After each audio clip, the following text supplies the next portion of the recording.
Welcome to the Tech Egg. Don't get scrambled. Enjoy the video.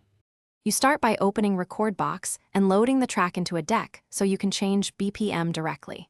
First, make sure Beat Grid View is visible and the BPM column displays. This lets you see numerical feedback. Once the track is loaded, set the tempo fader to 0. 0 to avoid pitch shifts while editing. You do this now because accurate grid and neutral fader position prevent cumulative errors when you edit the BPM value manually. Now you refine the beat grid to ensure 1/4 note alignment.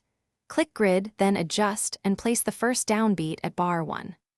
Once the grid is locked to the downbeat, use the BPM field to type a new value or tap the BPM button for an average tempo. Small +/ increments handle fine-tuning. Make sure to preview while you change tempo, because this confirms the grid stays locked and the musical phrasing remains intact when you adjust BPM.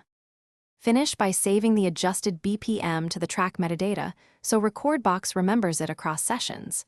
Export the track or library if you use USB.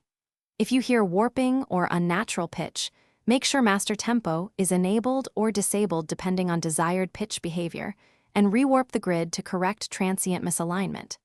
If the BPM remains off, reanalyze the track. Reanalysis recalculates tempo and often resolves. Thanks for watching. Consider subscribing if I helped unscramble your problems.